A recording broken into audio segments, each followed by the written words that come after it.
some of the current research that's coming out on water, right? And could the CSF be actually our internal battery and be the generator of electricity? Again, going back to Yogananda, right? That we're activating the battery, we're activating the electricity within us. And even words such as, illuminated, or people describing seeing white lights, or, in a lot of sacred texts, right? Being depicted with a bright light as if they were as if they were shining or illuminated from the inside, right? Where's that coming from? And could it be that through the cerebrospinal fluid being 99% water, that this is actually our internal battery that can create an illumination? It actually can be the generator of electricity from the inside.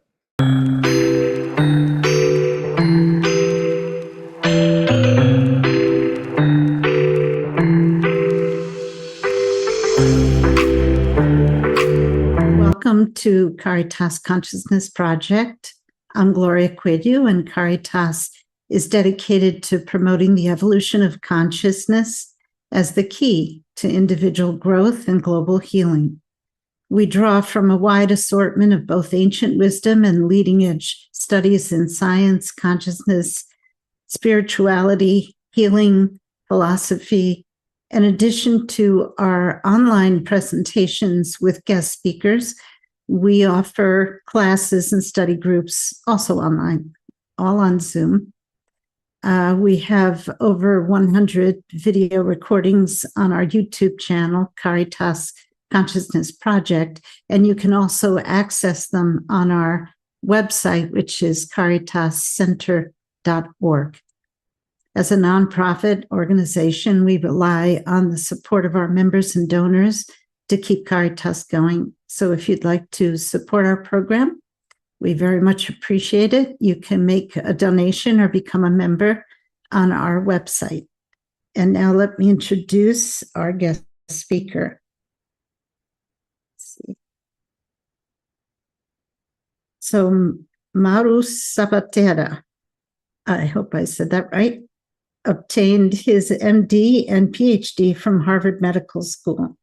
He is board certified in physical medicine and rehabilitation with a focus on optimizing human performance, increasing awareness, and decreasing suffering. He has been practicing mindfulness since 1998 and teaching mindfulness to patients with chronic pain since 2018. And he's the Director of Multidisciplinary Care at Synovation Medical Group. He has led the Awakening Awareness Program and Inward Inquiry for the Emerging Sciences Foundation, which can be found on YouTube. He's published numerous scientific papers and medical book chapters on the cerebrospinal fluid, disability, and pain management. He's also published I Am, All One, and All Love, which are 3 books exploring topics of awareness primarily for kids, but really for people of all ages. He has also published Close Your Eyes, What Do You See? With his son, which is a story about imagination and intention. And he also published A is for Awareness, a consciousness expanding alphabet, a new alphabet book. These can be all found on Amazon. He continues to create programs to help patients with chronic pain and investigate the cerebrospinal fluid and integrate new research to evolve the hypothesis of the cerebrospinal fluid and I Am. So welcome, Mauro, and thank you for joining us today. Very excited to hear your presentation, and the work that you're doing is very inspiring. Thank you so much for inviting me. It's an honor to be here to share this work with people. I love the connection between the ancient wisdom and science, because that's one of the things that really inspires me is using the ancient wisdom to help drive some even questions or inquiries about the science, but then also using science to help to validate some of the practice that has been going on for millennia, and really seeing the physiology and the effects on the brain. And as we get more and more detailed with our ability to see things at the molecular level, or the brain level, that we can actually say, wow, this practice was doing this, and it's been doing that for thousands of years, and people have felt that practice, have felt the benefits of it, and this is really what it's doing in the body. So it's really beautiful, that bridge of the ancient wisdom with the science. Mhm. So Yeah, thank you. and the integration, the emerging integration between science and spirituality is wonderful to see, Yep, and yep, you really yep. represent that. So I'll share my screen and we'll jump in, unless this is going to be really about the cerebrospinal fluid, the bridge, and I am. And the bridge is really a connection between the unmanifest and the manifest, as one would see it. The undifferentiated to the differentiated might be another way of putting it. The infinite to the finite, and the I am really being that sacred essence of beingness, that inner sense of our true essence, and how the cerebrospinal fluid may be that bridge or mediary. And so, a lot of us have seen images like this, sort of a condensation of energy that sort of coalesces, and it coalesces somewhere in the brain. There seems to be sort of an area that is common, of coalescing energy, almost like a vortex or some sort of differentiation, sort of like there's more space in the ether, and as it comes down, and then it differentiates into our physical body. So just getting interested in some of these images, and why people might actually depict these images. And to me, this is really about how our physical beings manifest, and a real way of conveying the energy of the source, spirit, whatever you might call it, God, divine, from a unmanifested universal energy to this physical body that I'm inhabiting, and then looking at essentially the bridge again from the finite to the infinite, and back to the and back again to the finite, being a two-way highway, as I like to say. And so this is really starting from some ancient wisdom here. The consciousness. This is by Yogananda. The consciousness enters the body by way of the brain and the spine. The fact remains we can never know anything except for through the medium of the senses, so long as the life force remains trapped in the body. There is a way out, however. It is for the life force to merge with the cosmic energy. So again, there's sort of this merging of some energy with another energy, or cosmic energy. For the consciousness to merge in the infinite consciousness. The way to accomplish this end is to withdraw the life force from the senses and center it in the spine, to direct it upward towards the spine to the brain, and thence out through the Christ center between the eyebrows. The spine is the highway to the infinite. Oh, I just clicked on something. The spine and the brain are the altars of God. That's where the electricity of God flows down into the nervous system, into the world.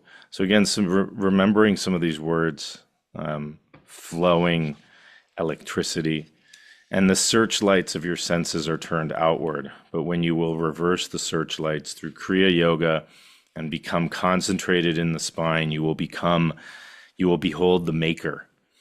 That's what self-realization teaches, the technique of meditation, recharging the body battery with cosmic energy. Again, this electricity, cosmic energy, body battery. For it is not a creed or dogma, but a science of soul and spirit. For how the soul descended from the cosmic consciousness into the earth and the body and the senses is the purpose of this work. So again, some sort of descending, some sort of condensation process, of a differentiation process from the cosmic consciousness into this body, and how Yogananda called that sort of the purpose of the meditation, the yoga that he taught. And so really looking at this from my perspective, as could the cerebrospinal fluid be actually a vehicle for that cosmic energy, just like Yogananda was talking of concentrating it in the spine, in the head, allowing that energy to go up. And you'll see why we see that, or why we say that. So trying to bridge here a little bit of science. A lot of this is based in science. In the middle of your brain right now, you have these fluid-filled cavities. They are called ventricles, right? And in the ventricles of the brain, this is where the fluid called the cerebrospinal fluid is housed. So here you see the ventricles of the brain in the middle of the brain, but the cerebrospinal fluid also goes all the way down the central canal of the spinal cord here, and it goes it bathes the outside of the brain, it bathes the outside of the spinal cord. And so this is a sort of an anatomic fact is we actually have these fluid-filled cavities in the middle of our brain. We all have them, and this is filled with cerebrospinal fluid. Okay, in one of those cavities called the third ventricle, this is a cavity that's it's directly midline. Sort of if I was to stop sharing my screen, but if you were to go directly behind your brow center here and about the level of the top of your ear, right in midline, there's a cavity right in the middle of your brain. And this is a central midline cavity that's filled with this cerebrospinal fluid. Okay? Some people have called this cavity, for instance, the cave of Brahman.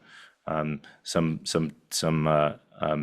Hindu yoga traditions, the Taoists have called it the crystal palace. You might look up some of these words, but it's interesting that they would call it the cave of Brahma. There's this cave in the middle of your brain that's filled with fluid called the cave of Brahman.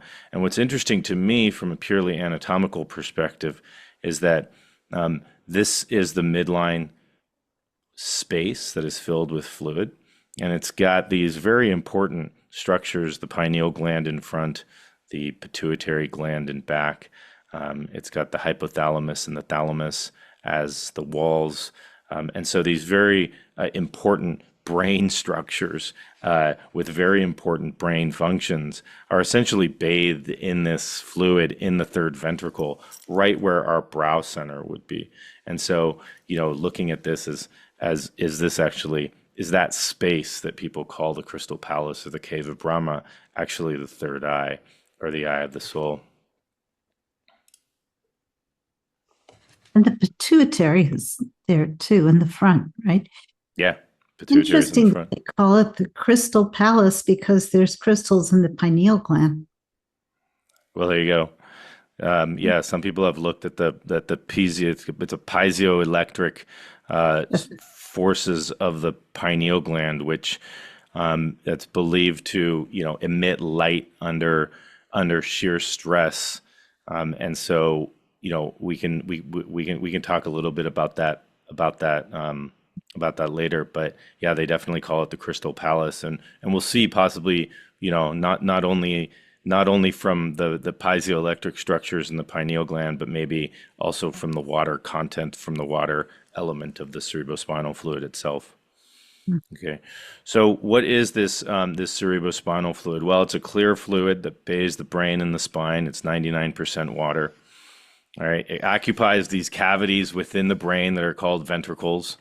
All right. And if we were to look at the ventricles specifically, this is what a 3D image or model of the ventricles would look like if we removed all the tissues from the brain. Okay. Covers the outside of the brain, like I mentioned. It travels all the way down the central canal of the spinal cord. So in the middle, many people don't recognize this, that in the middle of your spinal cord, you have a canal. You actually have a hole in the middle of your spinal cord. And in that hole, there's cerebrospinal fluid that's bathing that hole. It bathes the outside of your spinal cord. At any one point in time, you have 150 milliliters of cerebrospinal fluid in your body, and it turns over approximately 3 to 4 times a day. That's what we know now. This number will definitely change, I guarantee you. So in 10 years, if you come back and say, oh, we now know that it does this, I would not be surprised, because we're learning more and more as this fluid is becoming more interesting to both spiritual practitioners and scientists. We're really being able to measure this more closely, and so this number will likely change. But right now, what we believe is that it makes about 450 to 600 milliliters of cerebrospinal fluid every day. So you're making about half a liter of this fluid every single day, right? And so essentially, what you see here is an MRI image. This is a human being here, and what you see in red is the cerebrospinal fluid. And what you can see the brain here up high, and then you can see the spinal cord here coming all the way down. And what's interesting here is that, to me at least, is that the red, which is the cerebrospinal fluid, goes all the way down and actually goes down further into the sacrum, where the spinal cord itself ends at lumbar vertebrae 2. So at your belly button, for instance, if you go directly back from your belly button, or you put your hands on the top of your hips, that's approximately lumbar vertebrae 3 or 4. So if you could imagine, right, your spinal cord ending one lumbar vertebrae, essentially almost, or two, above the level of your belly button, but yet the cerebrospinal fluid goes all the way down into your sacrum. So just anatomically, right? Just even just asking the question, oh, that's really interesting. Why would this fluid go down all the way into the sacrum when my spinal cord ends here? If it was just giving protection to the spinal cord itself, wouldn't the sac sort of end here? But it does continue into the sacrum. So just remember that. So as you can tell, your entire central nervous system, your brain and spine, are essentially floating in this fluid. And so you have fluid on the inside, right? We talked about the ventricles, when you have fluid on the outside. And what's pink there is the central nervous system, is the brain and the spinal cord. And so your brain and the spinal cord essentially are completely suspended in this column of fluid. And it does provide buoyancy, which is one of the first things that we thought that the cerebrospinal fluid was doing. And for instance, the actual mass of a human brain is about 1,400 to 1,500 grams. And when it's suspended in this fluid, what we feel is about 25 to 50 grams. So it definitely creates a buoyancy to this. And so, the question is, well, where does the fluid actually come from? And this is quite fascinating. So there's many fluids that play a role in our embryologic development. This is a developing embryo here, and this is after implantation into the uterus. Okay, this is this is what happens. This is all that comes from the egg and sperm. However, this black spot here, that's going to become us. This is the only part of all this that is actually going to become you. Okay, so just recognize that this is the part, even though all this comes from the egg and the sperm, this is actually the part that becomes you. And so if you sort of even go back into meditations, or you might have some sessions, and we'll talk a little bit about this later, but you might have some sessions where you're on a bodywork table and you might actually feel yourself going back to an embryo, or feel yourself going back to pre-implantation. Well, through the fluids that may be possible, hypothetically. But here you are. Okay. And here's the amniotic fluid bathing your back, and here's the yolk sac fluid bathing your front, and here is the chorionic fluid that's bathing all this. So there's many, many fluids that you are prior to even resembling anything close to an animal or a human being at all. There's fluids here that are providing essential nutrients for our development and growth. Right. Um,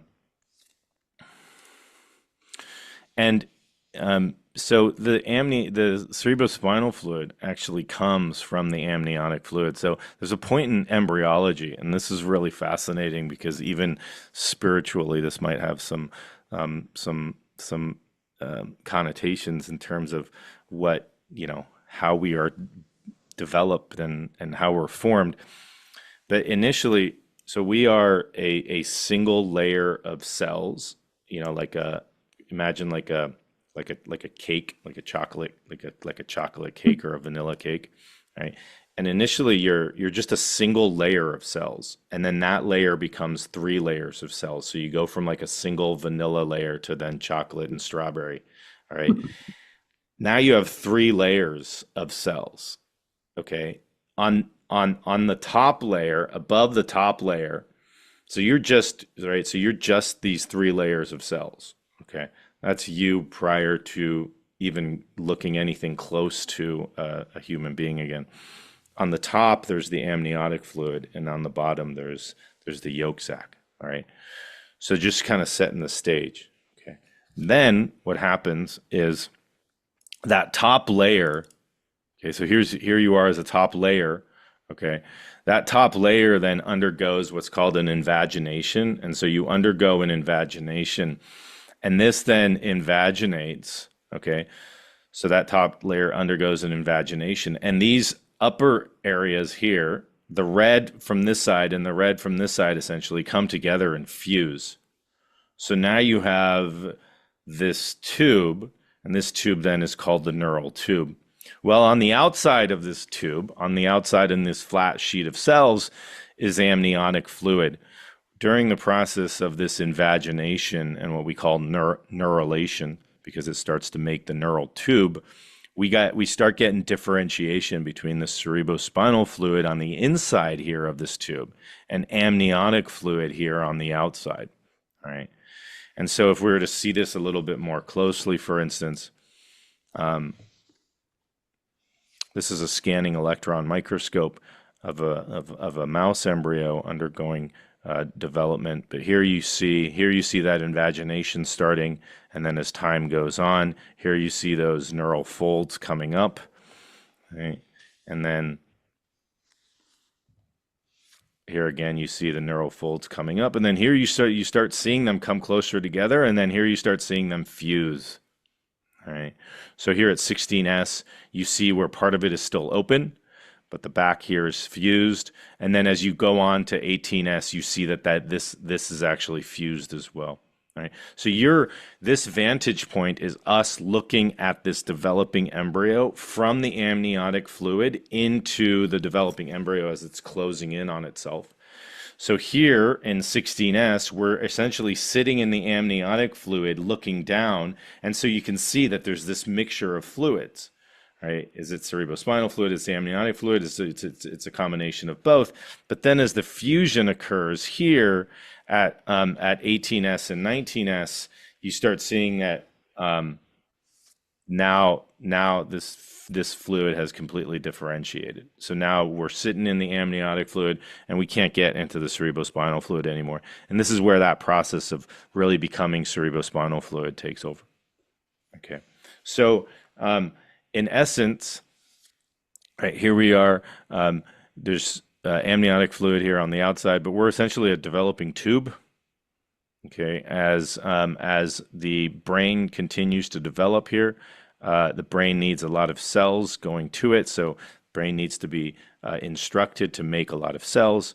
But in the middle of this is all cerebrospinal fluid. In the middle of this entire tube is all cerebrospinal fluid, all cerebrospinal fluid, and then it makes the brain. You can see how much of this area then becomes the brain that we pay so much attention to in this world. All right, so here you are, right? So this is day one, fertilization. Okay, you're going down the fallopian tube here. There's 7 to 9 days where you're not connected to anything, and then you implant into the uterus. All right, and then you start to develop. And again, here's this 3-layered sheet. That then the 3-layered sheet on top. This is the amniotic fluid. This is the yolk sac. So this is the amniotic fluid, yolk sac, and this is the only part that's going to become you. Everything else in here, which still comes from the egg and the sperm, that came from the egg and the sperm, but this is all helping you to develop. This is the chorionic fluid, so you see how much chorionic fluid. But the place that is going to become you is this.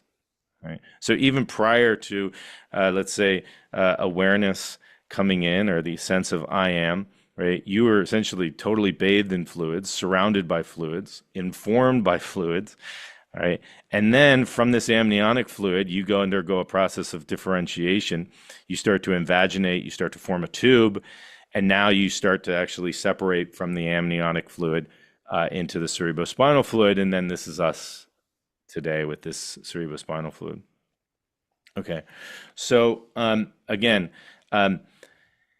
what's neat to me about this is the cerebrospinal fluid definitely comes from the amniotic fluid, and that even that wasn't really looked at until maybe about 15 or 20 years ago, and then that if we look at the cerebrospinal fluid from a homeopathic perspective, there is a vestige of amniotic fluid in our cerebrospinal fluid today.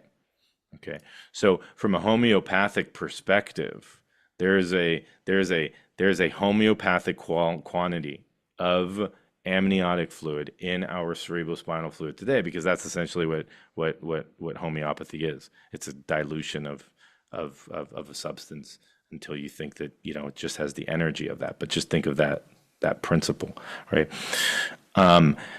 So keep that in mind as well as we look at some of the other functions of the cerebrospinal fluid and what it might do. Okay.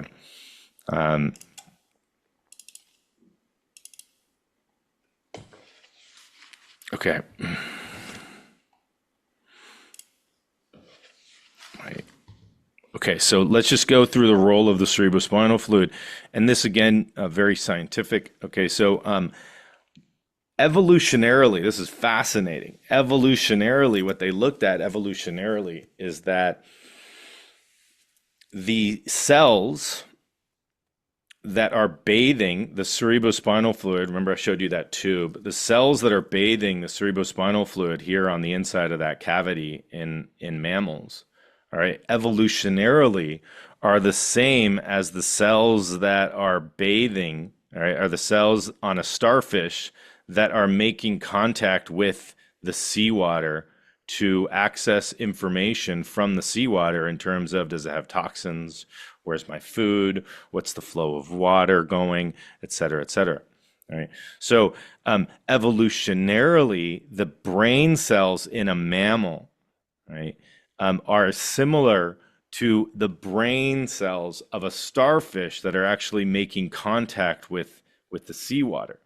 As development and evolution occurred, and we started seeing more of an internal body plan, is that the neural tube, right? We were talking about the neural folds, and we see some like sea worms and things like that have an internal tube. This cells are evolutionarily similar to the cells that are making contact with the cerebrospinal fluid. And so evolutionarily, in essence, the cerebrospinal fluid, the seawater as we were getting information from the seawater, evolutionarily, these cells are programmed to receive information from the fluid environment. And so one of the things that I say is, essentially is our ancestral CSF is seawater, and it can be quite beautiful. One of Mm. the main functions you might see in research or literature today, even in Time Magazine or Newsweek or the New York Times or anything like that, is that the cerebrospinal fluid is responsible for cleansing the brain. And so what they did is they showed that um, um, during sleep, that the CSF actually no longer just stays in the ventricles like I was talking to you about, that it actually it pulses into the brain tissue itself during sleep, and it helps clean out any toxins from the brain um, that build up during during just normal use. And so what they found is that during deep states of sleep, that there was a pulsation that occurred, and this was in sync with blood flow as well. And so there was a neural activation change. There was a slowing of the brain waves. As there was a slowing of the brain waves, there was a flow of blood out of the head. And then with the flow of the blood out of the head, there was a pulsation of cerebrospinal fluid into the head.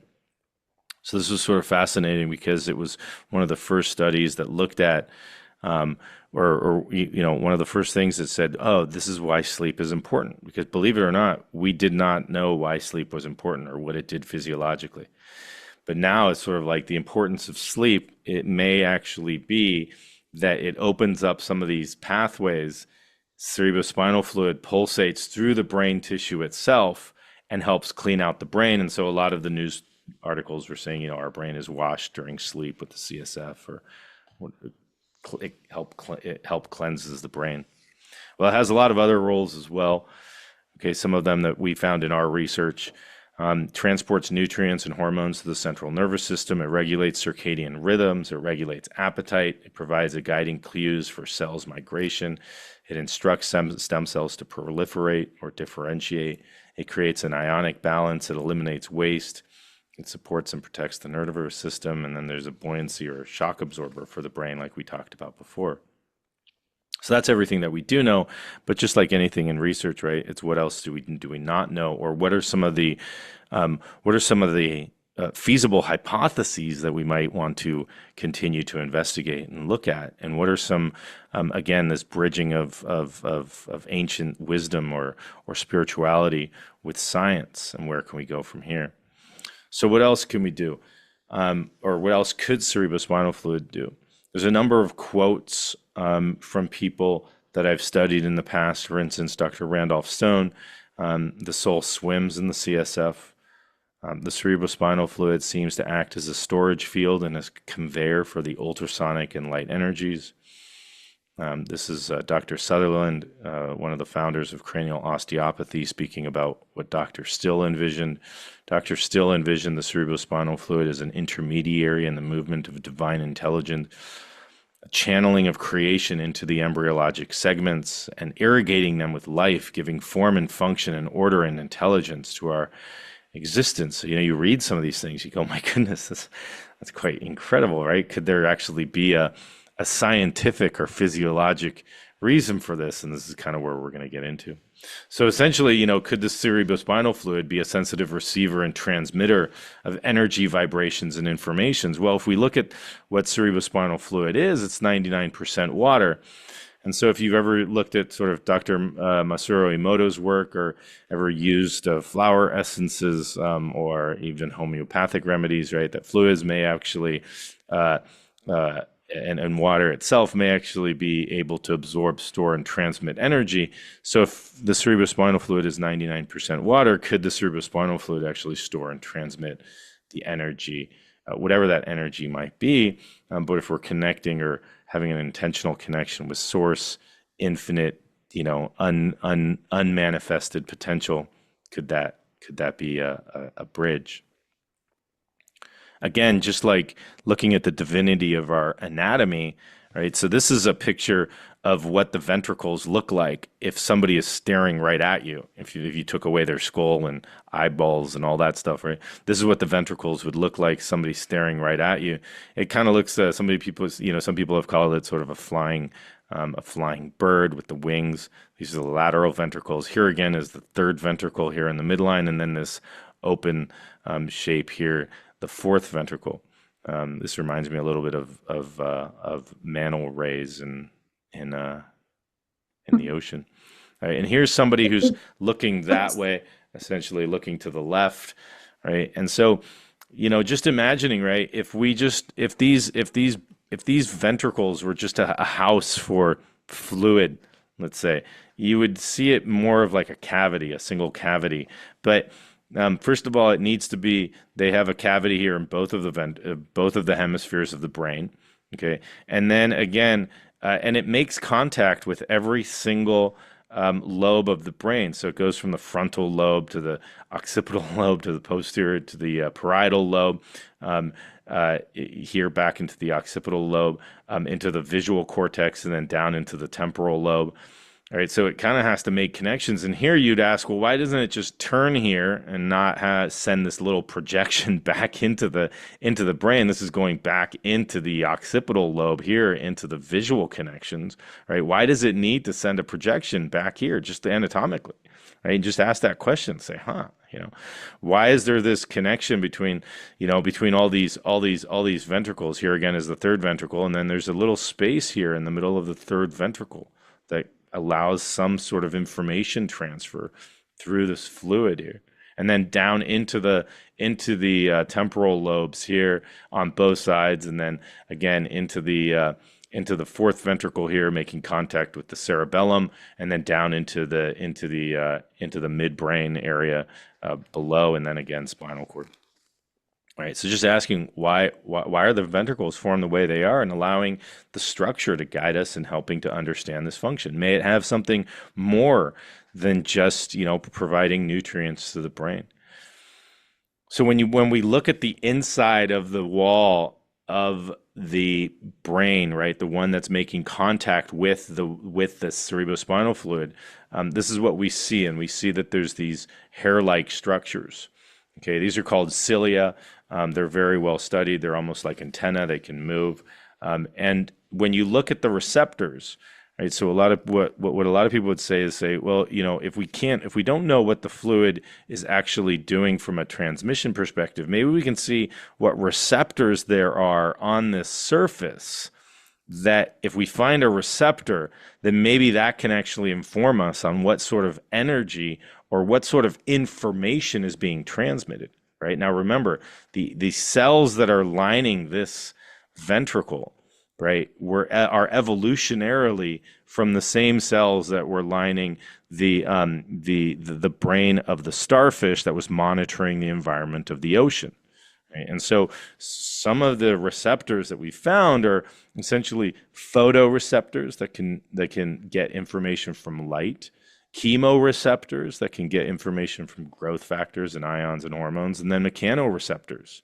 And these are ones that can transmit information from flow, movement, and vibration. So essentially, just from the receptors that are present, the cerebrospinal fluid may be actually able to transmit information from light, vibrations, movement, and molecules.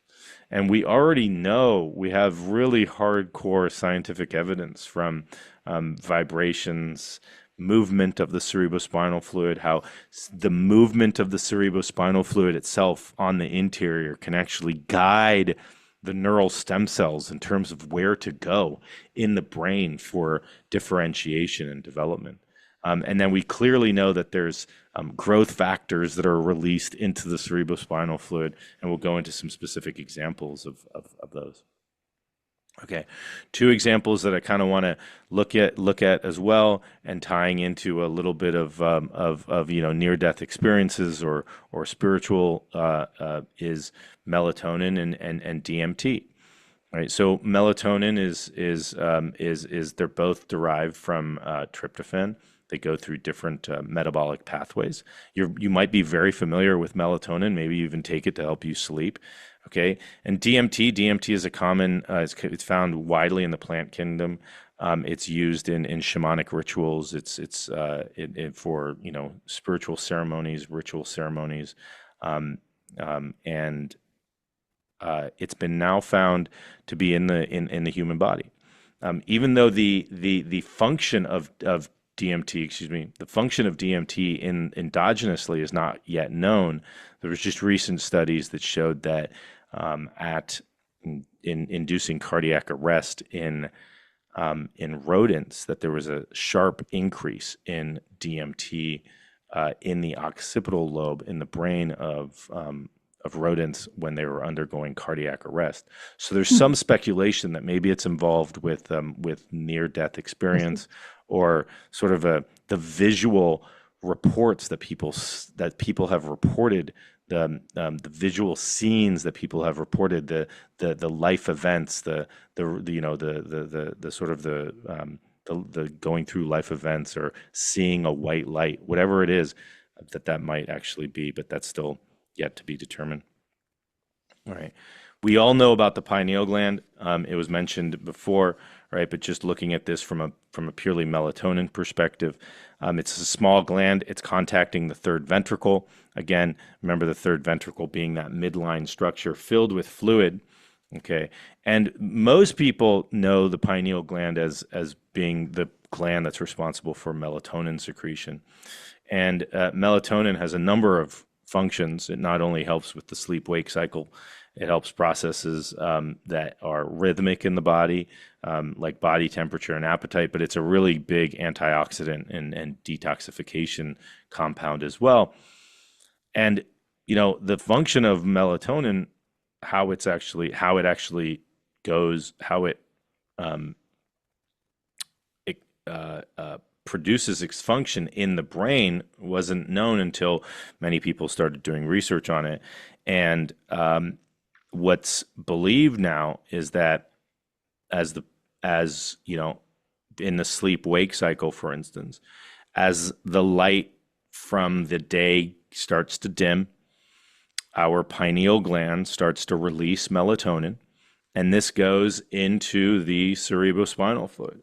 And from the cerebrospinal fluid, based on what now from the anatomy of the transmission of a molecule in the fluid, that it actually goes through inside. So it's releasing from the pineal gland to the inside, and just through diffusion, right?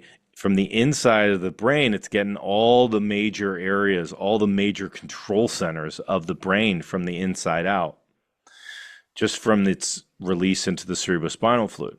It then goes down the spinal cord. It goes to the outside of the brain as well. So it's covering and coating the outside of the brain as well. And it's also getting the blood supply.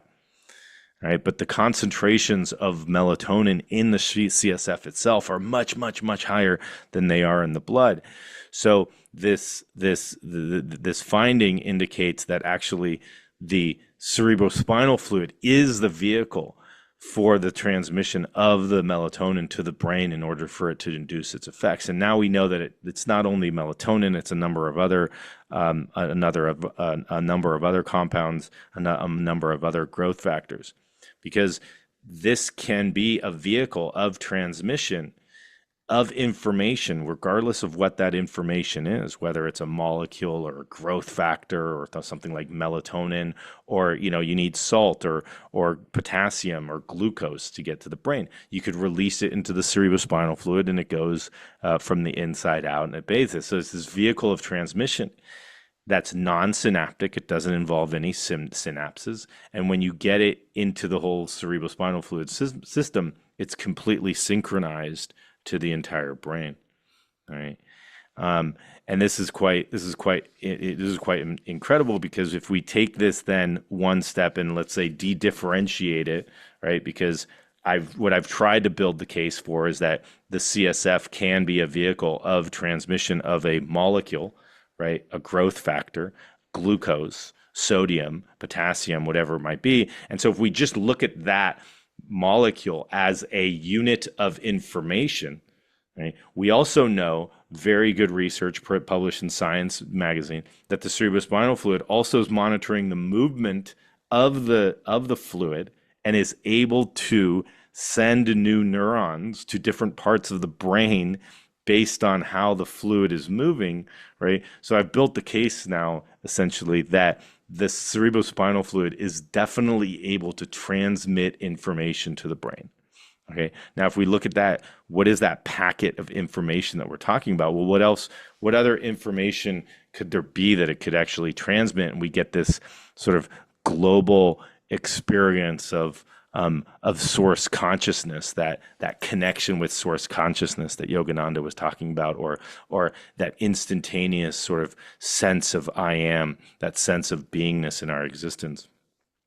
Well, this breaks it down a little bit into, could the cerebrospinal fluid actually be the scientific basis of Kundalini? And so if you're not familiar with so from my hypothesis, this is probably one of the best sort of scientific explanations for Kundalini.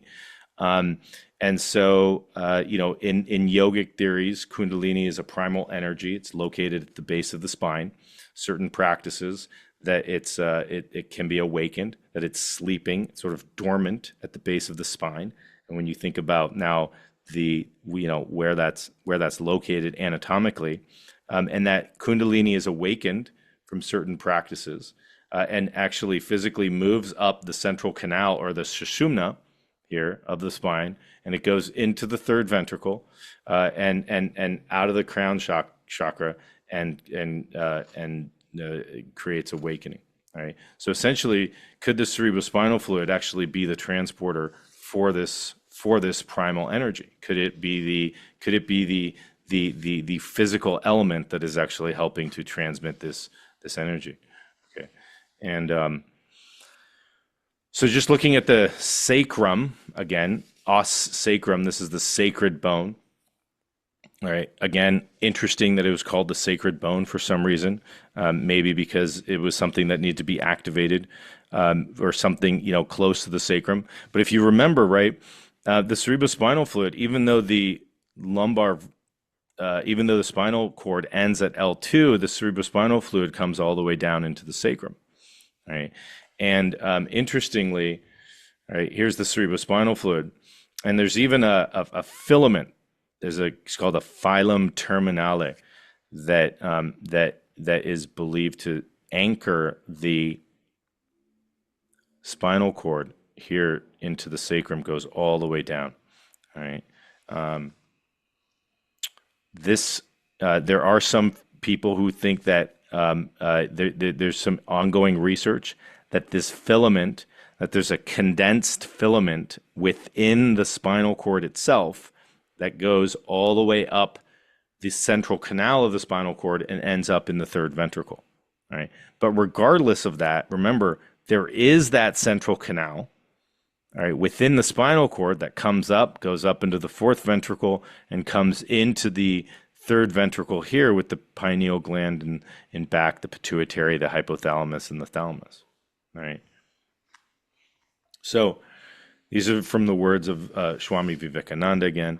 And just seeing how, again, ancient wisdom may actually correlate with science and anatomy here.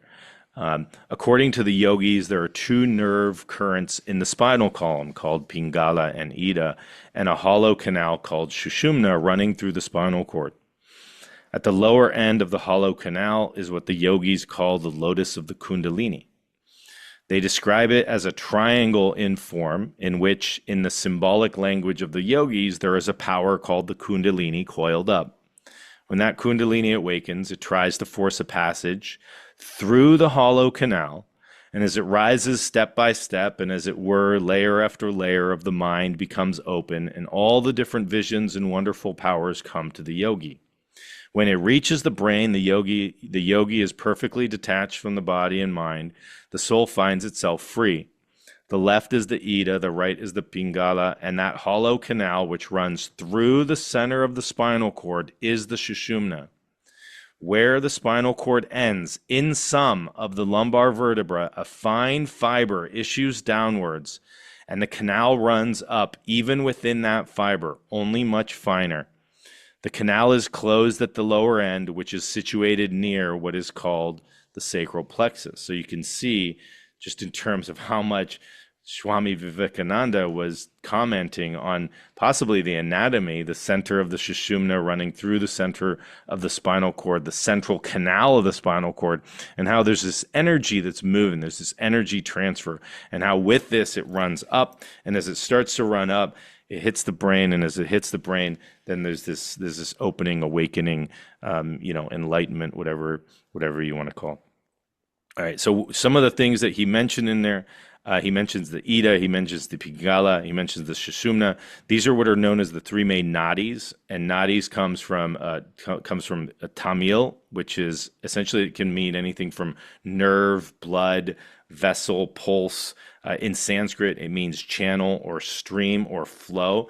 So to the left is the Ida, to the right is the Pingala. The Sushumna runs up the middle. Some depict it as crossing, and those crossings would be where the chakras are. Some depict it as staying to each side of the spinal cord.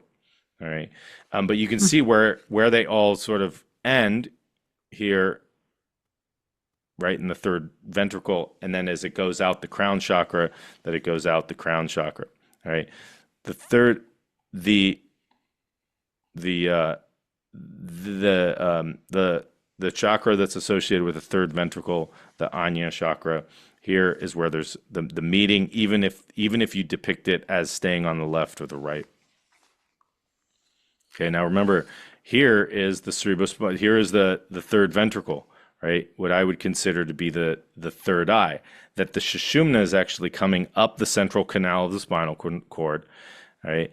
And that the Ida and the Pingala are actually representative of the pituitary gland and the pineal gland, and the energies that those glands are actually associated with it.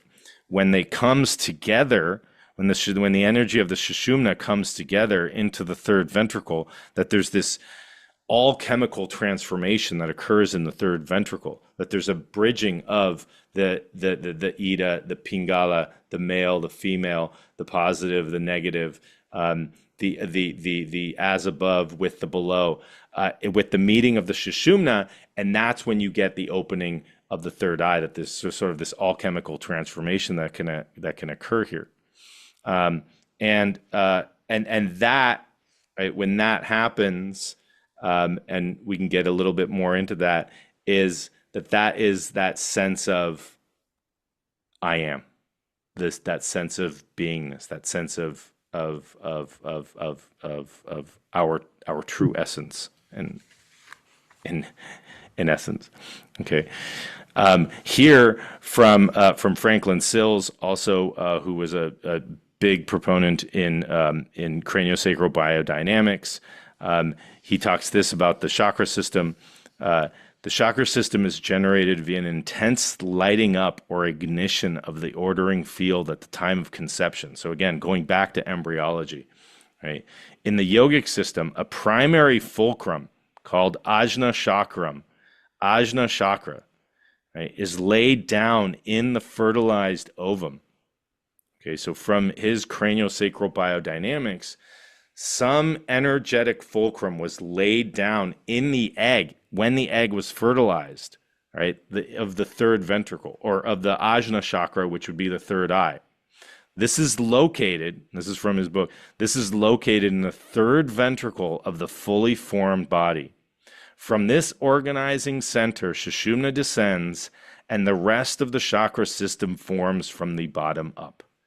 All right, so again, now bringing in not only the anatomy of the third ventricle, right, but also ancient texts, wisdom that are talking about how the brain and the spine and this movement of energy may actually be important for awakening, for a Kundalini awakening, or anything to that extent. What's interesting is that some people have contacted me and says, this reminds me of the Kachari mudra. This is a yogic practice where the tongue is rolled up to touch the hard or soft palate. Then with practice, it's inserted into the nasal cavity behind the palate. So you actually are able to bring your tongue here. You can see this.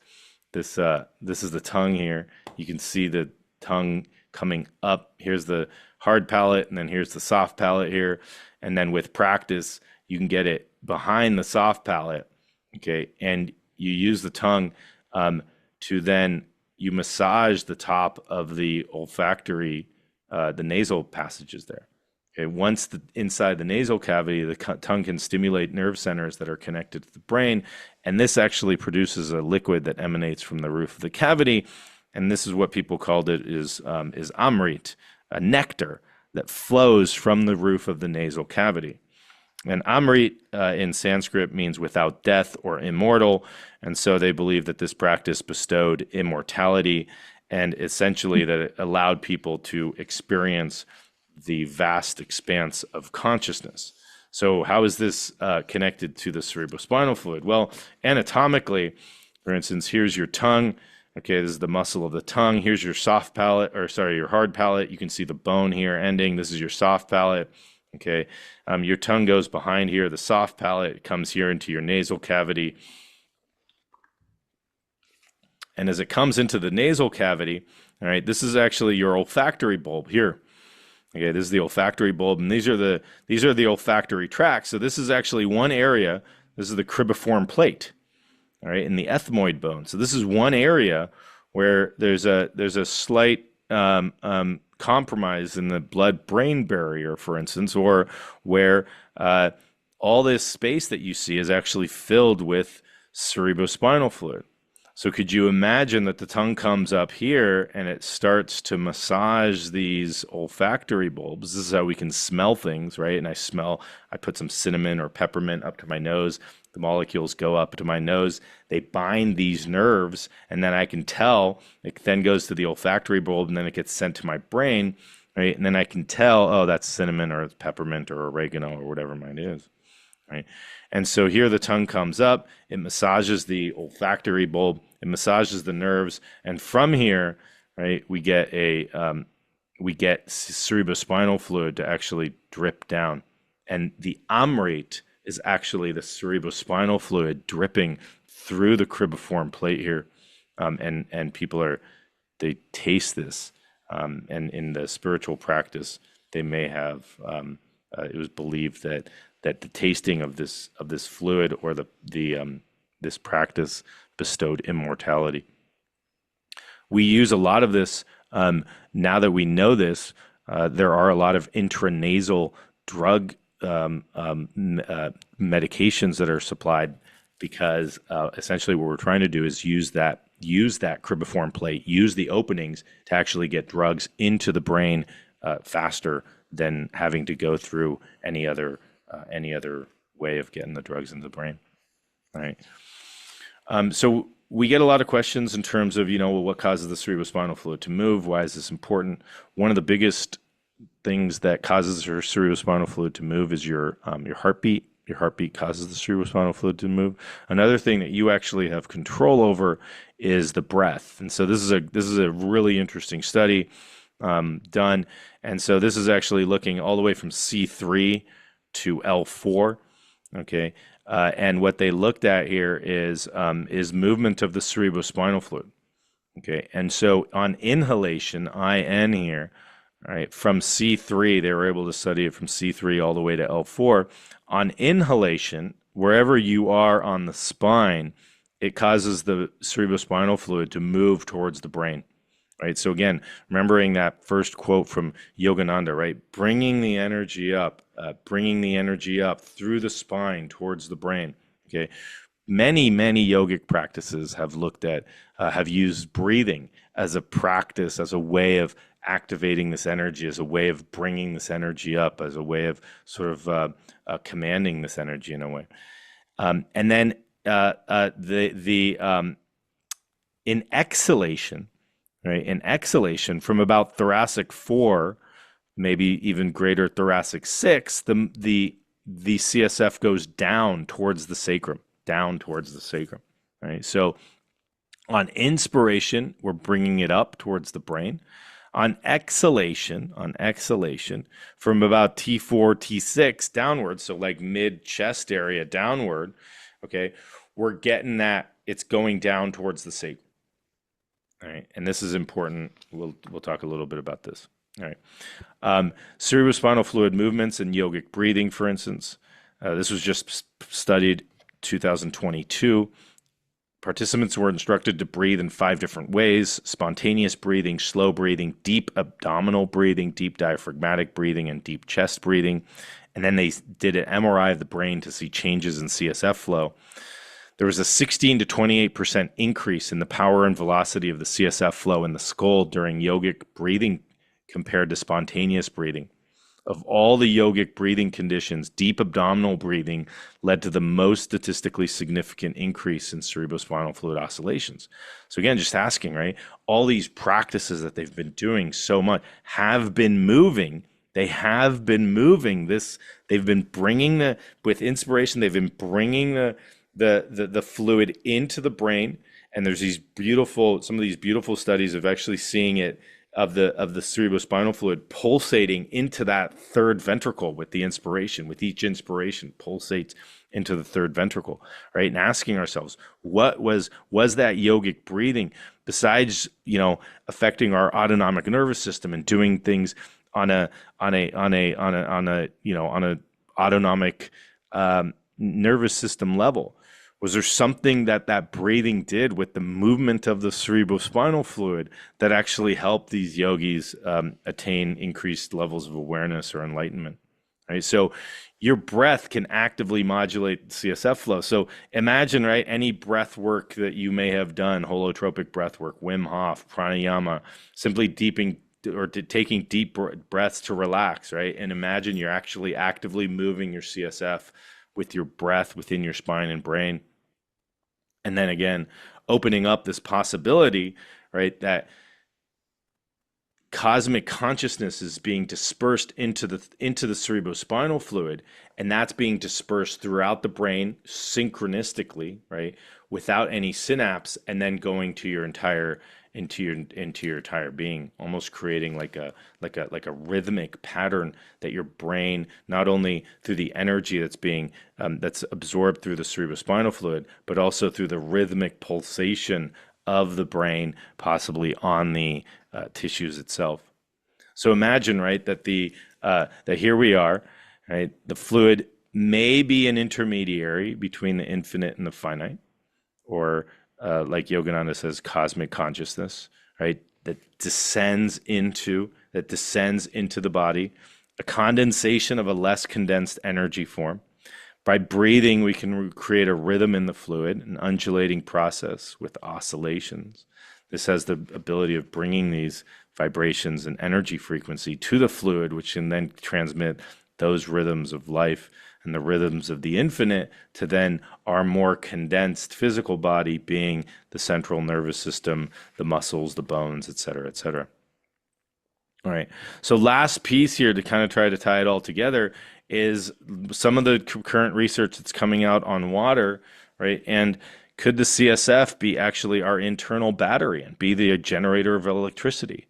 Again, going back to Yogananda, right? That we're activating the battery, we're activating the electricity within us.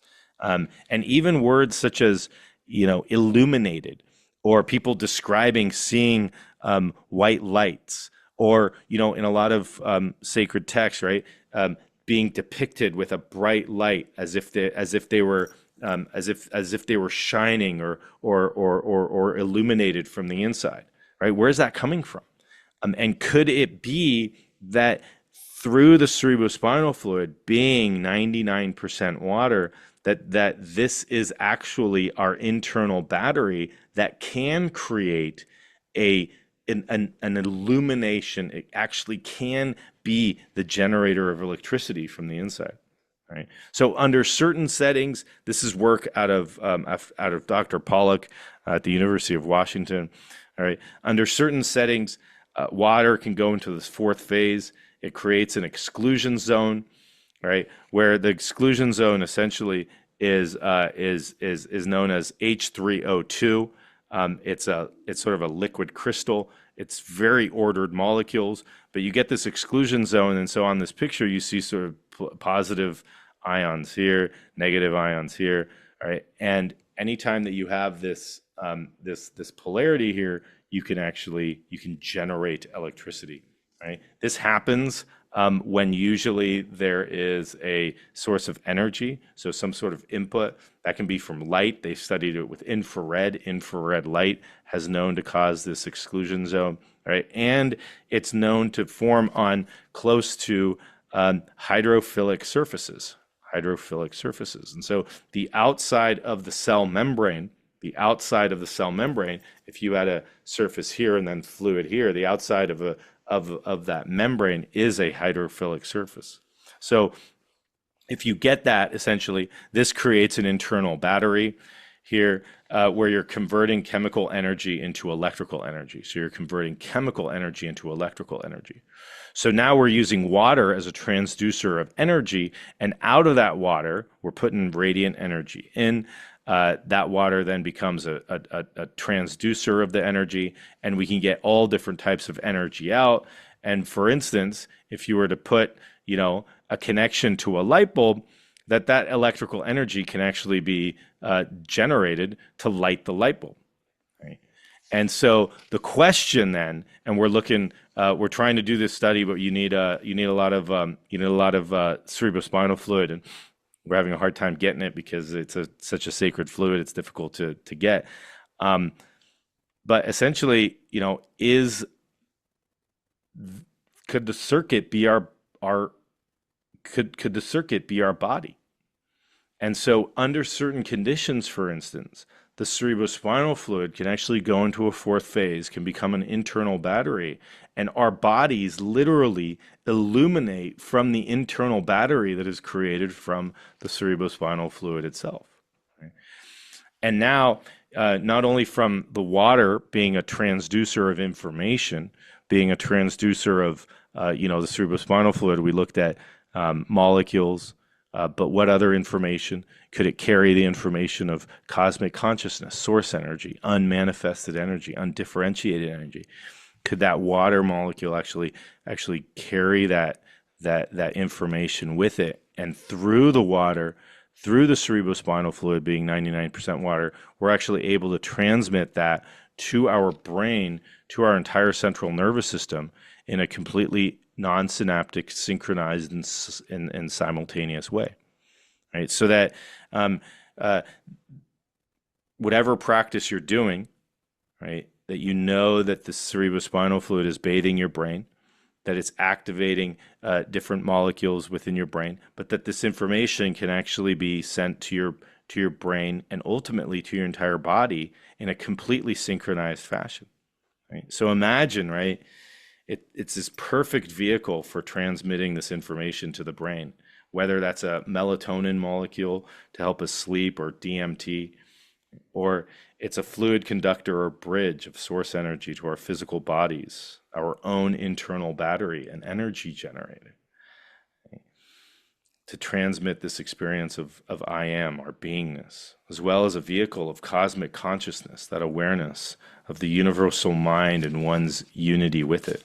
Right? So just putting it all together then could be very basic. It's very basic, right? My sole intention is bringing awareness to the cerebrospinal fluid. That's it.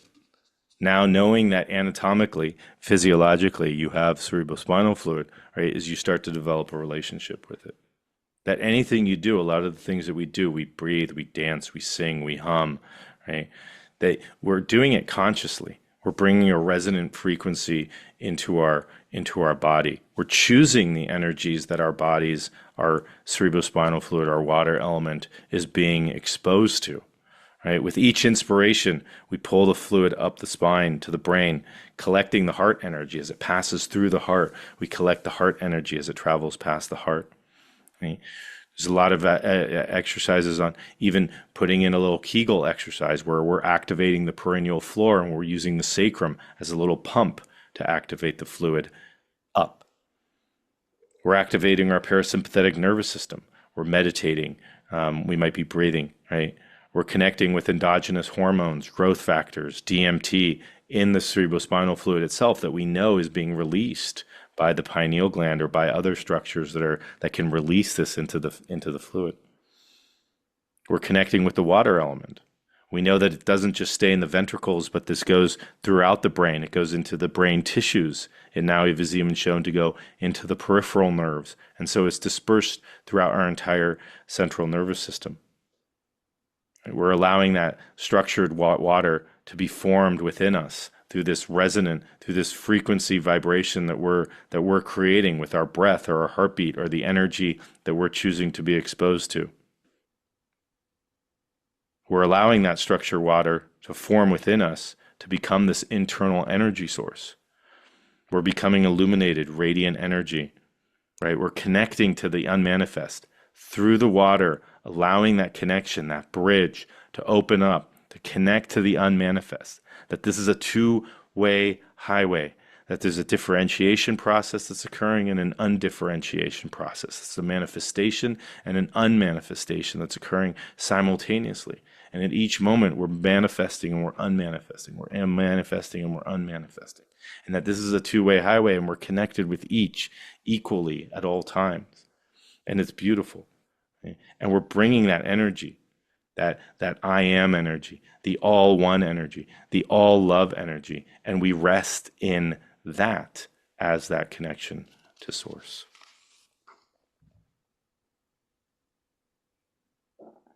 These are all the people I'd like to thank.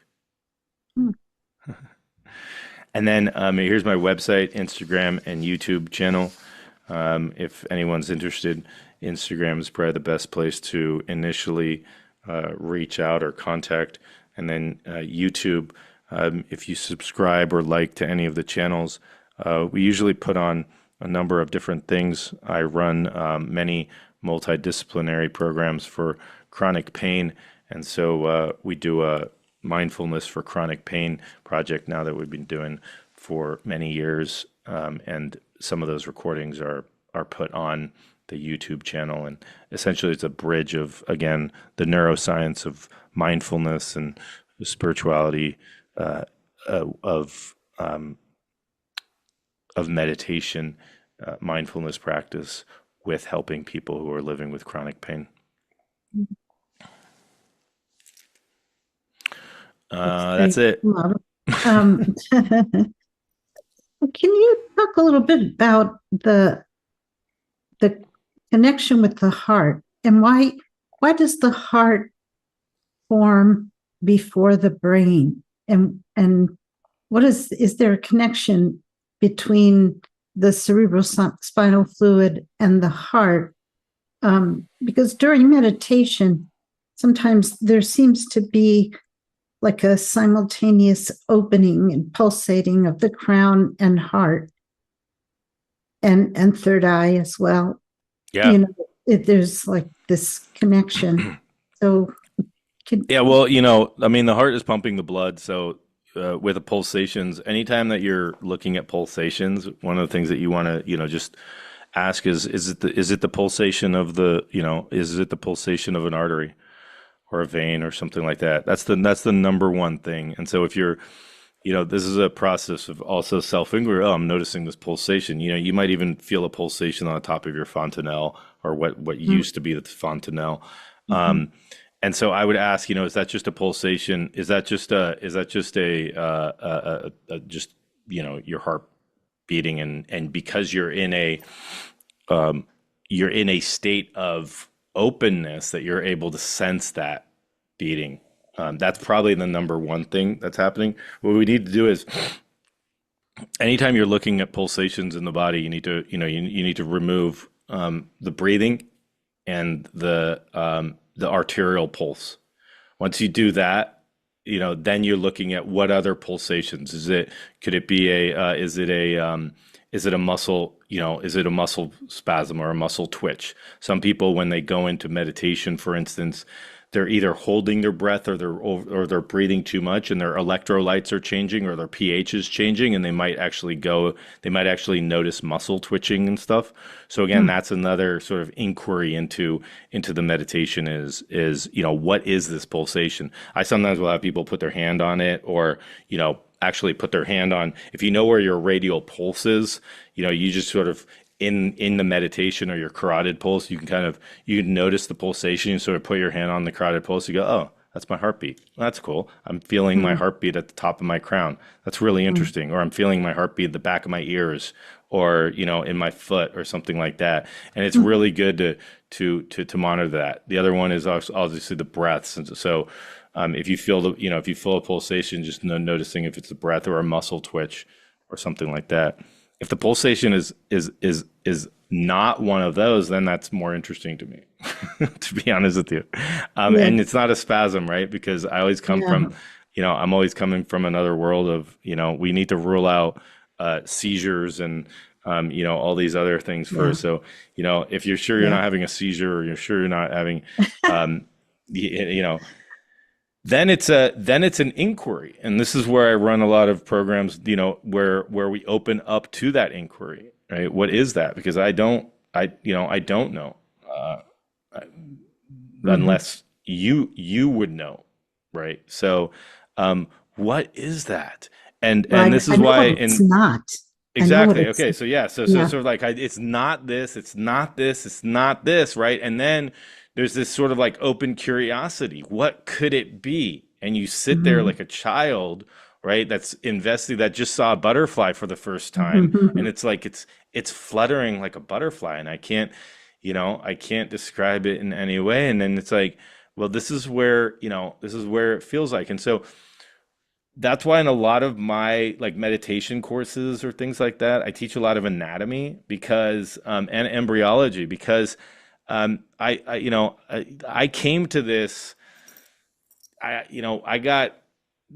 was always kind of interested in in development and stuff like that, but I came to this after I had gone through really strongly. I came to this 2 years after I was in medical school, so I had a full-on 2 years hardcore anatomy, physiology, and then I was opened up to some of these things. So I came to it from the understanding, from that like really physical understanding, right? And Mm-hmm. so I fundamentally believe that that was really important for me, because I could ask that question and anatomically ask myself, well, is it the left fourth cranial nerve that I know where it's passing through, or is it the right, or is it fifth cranial nerve?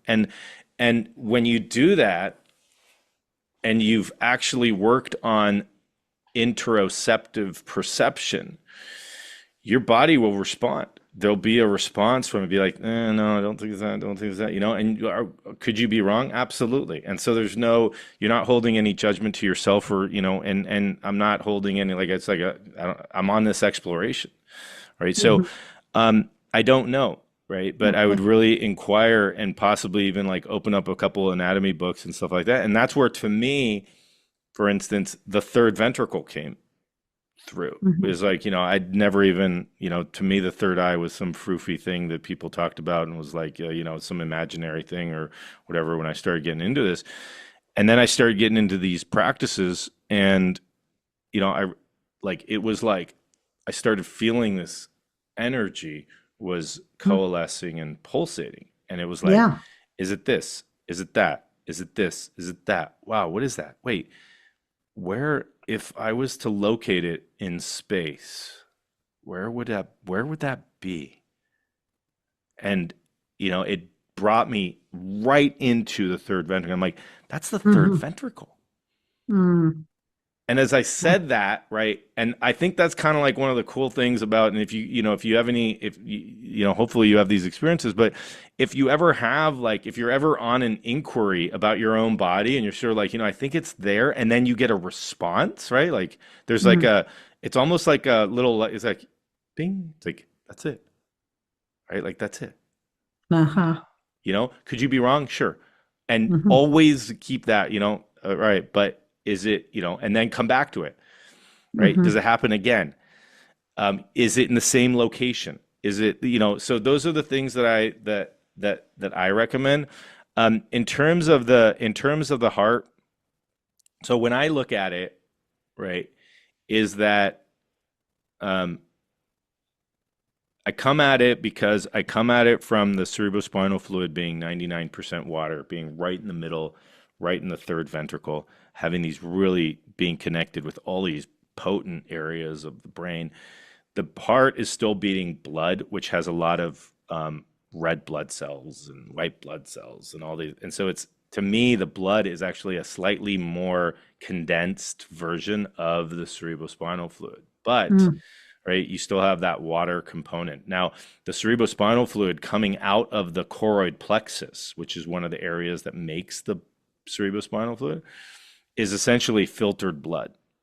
Right, so it's a sort of a filtration process that goes and then it drips into the cerebrospinal fluid.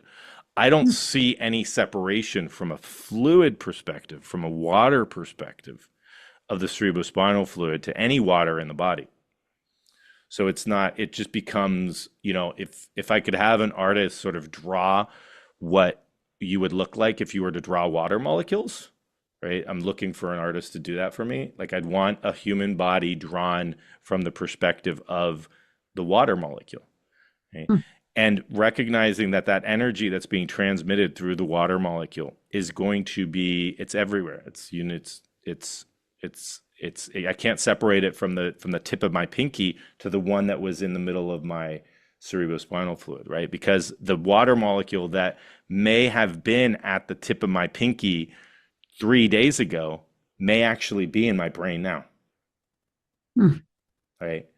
And also, right, and I'm also writing a kid's book about this, is also like just think of how many water is H2O, right? But just think of how many oxygen molecules that are now associated with your water molecules that are in the middle of your brain have been associated with oxygen molecules that were being breathed by somebody else on the other side of the earth, Mm. right? So now, right, so from a purely molecular perspective, it's like it's all one. Um, now, Right. now does the, now can we see like, oh, physically now this water, there's an energetic, right? So this is why the breathing part's so important to me, because when you're breathing, right, if your heart rate, if you've ever looked at like heart rate variability and things like heart math and stuff like that, very important practices that come out of that, because what we're Mhm. doing is we're helping to regulate heart rate variability, and we're helping to regulate our autonomic nervous system and the stress response. And the So all of us, coherence, the what's heart that? brain, and the heart brain coherence. Exactly.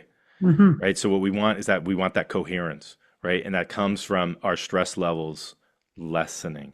And as our stress levels lessening through the activation of the parasympathetic nervous system, through the breathing, in a, even doing heart rate, doing heart math practices, or any practices that help regulate the autonomic nervous system. When we're stressed, right? There's that our heart rate is jumping everywhere, right? Jumping everywhere.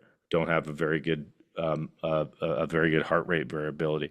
When we are relaxed, we have we start to increase that heart rate variability. We see a nice sinusoidal pattern to the heart rate variability. That then is going to affect the electromagnetic forces of the heart that is emanating from the heart, right? So if I could take an Right. electromagnetic scan and put it at my heart, okay, the pulsation of that heart, it's sort of like a drum, right? If I have a sensitive enough instrument here, boom, boom, right? What's the rhythm? Like in a way, what's the rhythm of a drum that my heart is beating on a drum from the electromagnetic waves from that drum? Now that same electromagnetic frequency is informing every single cell of my body. Okay. And Mhm. as the cerebrospinal fluid travels up the spine, that's why I say, just connect with that. As it travels up the spine, every single molecule, it's going to get it's going to get like a big boom, boom, boom, right? And you're going to bring it up um, into the, uh, into the third ventricle when you're doing that. So to Mhm. me, it's real important to have that practice where you're learning about, you're able to, um, decrease your stress.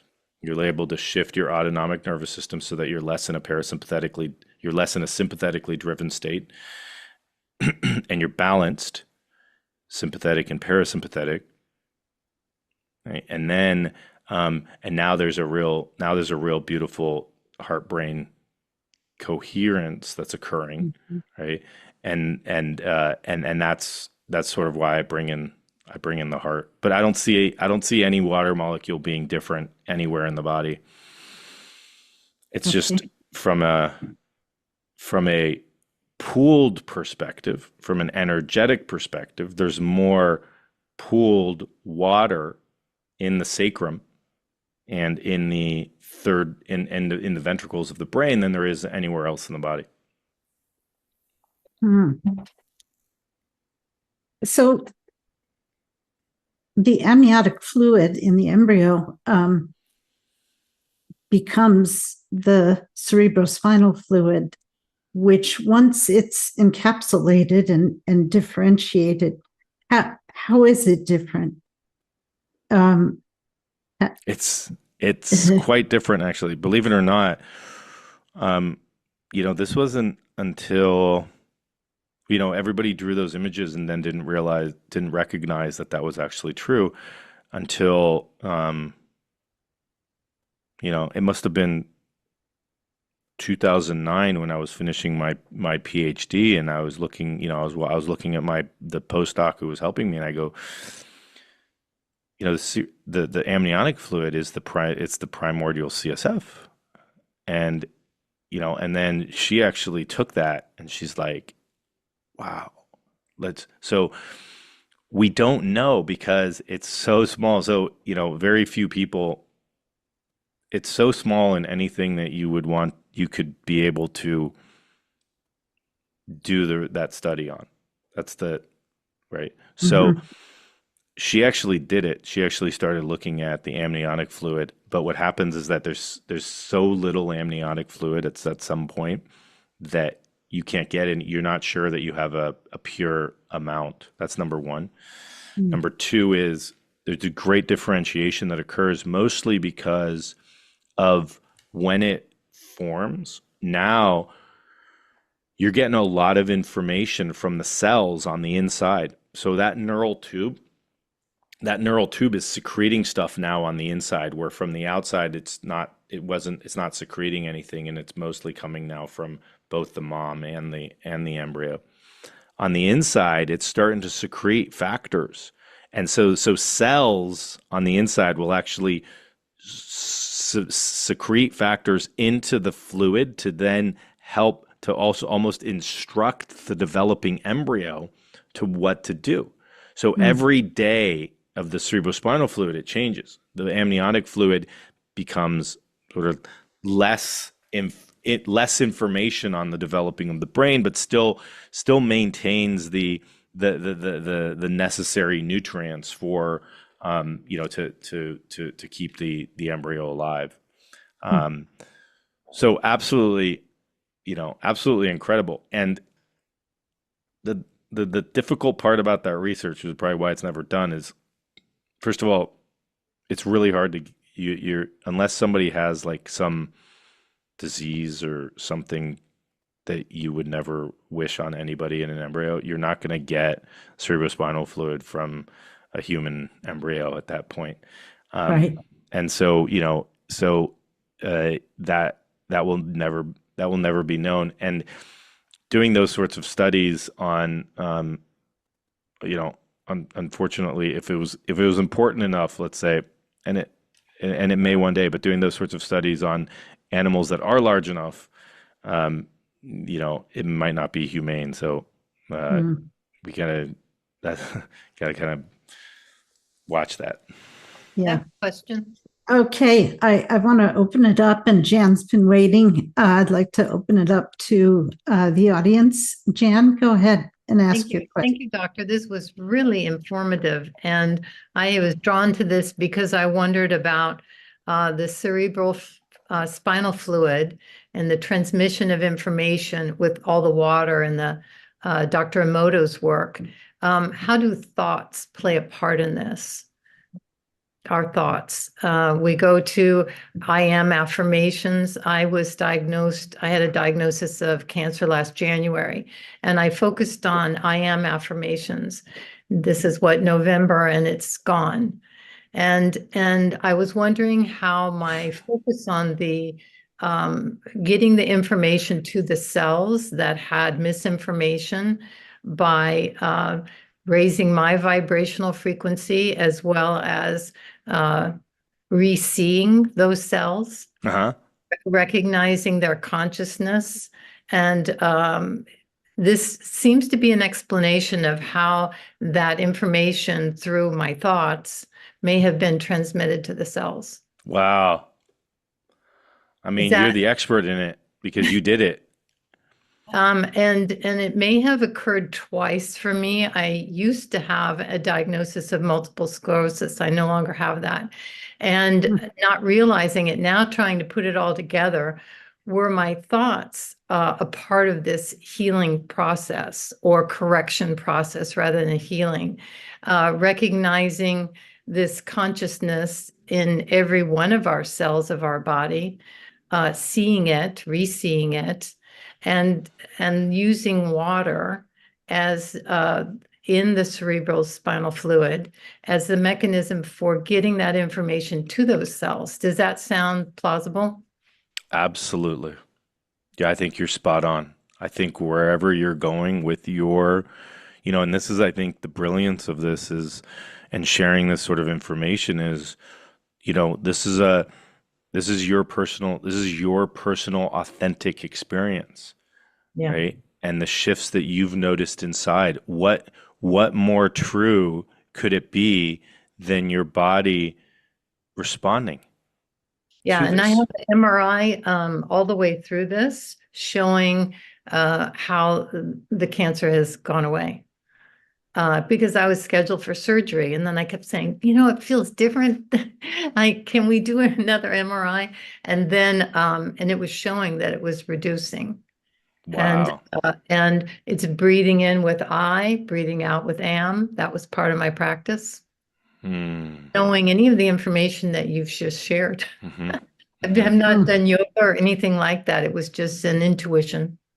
Yeah, And and just recognize that all the shifting resonances, vibrations, frequencies that you're consciously bringing in, right? I am, right? I was Even in the resonance of the vocal cords, right? I use humming a lot, or you think of like the ujjayi breath or something like that, as the cerebrospinal fluid, right, comes up, or even the language that we use to describe things, the words that we hear from the TV or the radio when we listen to, right? All those frequencies, all those energies are informing they're informing ourselves, right? And even from a water perspective, right? What water do you drink, right? And what's the water that we're putting in? So even looking at that in terms of like really being conscious of the water that we drink and trying to stay with water that you feel like, not in plastic bottles that come I in would glass just bottles. put my hands around it using more like to bring it into harmony with my body for like 45 Love it. seconds, Wow. putting it around food Beautiful. Yeah, or That's absolutely. great. Yeah, that's inviting great. myself, inviting myself to come to the correct vibrational frequency of my first thought creation so that, this is a big one. So, for you, I'd be curious now that you know this, you know, using that same, because obviously like this is a really good process for you, right? Is now, almost like, and I don't, if you're like, no, I don't want to do that, it sounds totally don't, but if there's any part of you that's interested in that, just sort of an inward inquiry, right? And just say, even using the water now, the information that you is seeing, can you kind of go back to the amniotic fluid and that primordial, even not only like prior to the I am, but even prior to like the cell prior to the I am, That's why I right? call it the first thought creation, that Yeah. divine So do spark that that also physically in the womb through the water. okay. And I'd Well, be very, and the memory and of the memory, is yeah. transmitted through the CSF, right? I know, and I tell you, I don't know if you guys have you guys seen Frozen 2? Mhm. All right. So, Disney's getting in on this. I got to be Oh, honest with you. really? Disney is subliminally sending messages on water. Really? Go watch Frozen 2. Okay. I never even saw Go Frozen watch Frozen 1. 2. Okay. Subliminal, listen to the songs and listen to her journey. So Ah, you've got kids, obviously. I have 3 kids. I did two little I am books for children also. Oh, you did? Am mhm. I am, and what is I am? It's to kind of bring an awareness of consciousness that everything Totally. has consciousness. So I I'm know. Where can I That's find them? great. That's great. Amazon. Okay. I'll pick them up. All right. Wonderful. Are they under your name? Yeah. Jan But it's Walsh? like yes, the first one is just for like a 2-year-old. Still, that's exactly what I'm looking for. Yeah. I love It's all that called, stuff. yeah. Yeah. I am. Okay. And yeah. Thank you. Yeah, I Yeah. love that because, now that my kids are like being schooled or going through schooling and stuff like that, I'm like, wow, we spend a lot of time teaching them how to draw the letter A, but we don't teach them very much time in teaching them what awareness is or what I am. It's like if I The spent way the same amount of time teaching them about I am or awareness that I do for, this is how you draw the letter or the letter A, we might be a different society here. We sure I, would be. I was interpreting it as I means intelligent energy. A is acknowledging we are intelligent energy, and M is like memory, remembering that we are intelligent energy. That's the way I was kind of like. I don't have any background in any of this. But anyways, thank you for your time and your presentation today. Thank you. Thanks. Great work. Wow. Amazing. You're an inspiration. Anyone else have a question or a comment?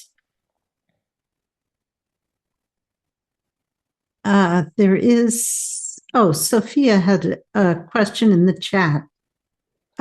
Cranial sacral therapists believe laying the occiput of the skull on 2 round protrusions of a device called a still point inducer pauses production of the CSF. After laying on it for 10 to 20 minutes, coming off allows CSF production to resume. This is supposed to help flush the craniosacral fluid around the nervous system. Is there any science to support that? Is still point induction a way to support the nervous system? So 2 questions. So there's no research to support it, number one, but that doesn't mean that it doesn't work, right? So just because there's no research to support it doesn't mean that it's not valid. There's a lot of things that we do that research hasn't been done on it. So the research hasn't been done to look at it is better stated. Okay. So a lot of people say, a lot of people say, well, there's no research to show that. Well, you know what it takes to do research? It takes a lot of money and a lot of time and a lot of devotion and a lot of energy and a lot of different people putting their time and energy into it. And just because there's no research does not mean that it doesn't work or it doesn't. Now, still point has been taught for many many years. From my perspective, right, the way that I see still point is that you're not generating more cerebrospinal fluid. What you're doing is you're blocking the flow of cerebrospinal fluid for a period of time from the outside. Okay. Then imagine it like a dam or like a river, any flowing fluid system. Okay, if you were to block it, right, there's gonna be a gradient that's gonna build on the other side, and so when you let go, right, even if I have a stream that's flowing, and I become a beaver and I block it, well, I'm gonna stop the flow or I'm gonna lessen the flow on the other side of the dam, and I'm gonna build up the flow on this side of the dam, right? Then I release it, and then what happens? Well, you've Mhm. probably done this in your backyard. You wanted to wash out an area of your driveway. You know, you build up some fluid or you use a hose or something like that and you push things along, right? Um, and so essentially, does this work? Yeah, it can definitely help in terms of, from my understanding, it's that you're altering the flow of the cerebrospinal fluid. You are mechanically creating a block or a resistance, and then you're allowing that resistance to undo. And with that undoing, there's like a flush, right? So there's a flushing. If anyone or you are nurses, you know, when you go into the IV and you got to flush the IV before because some stuff can be, right. You flush the IV and then you clean it out and then you put on your thing and you run the thing. So you kind of get a flush. Um, right. So if people that I've seen benefit from this are people that had like head injuries, people who suffer from like headaches, people who don't get really good sleep. So, you know, if you're chronically insomniac, if you get rest, right? And this is where that research showed sleep, right? It's like, okay, sleep is important, but there's some people who don't need that much sleep and they still feel rested and their brains are cleaned.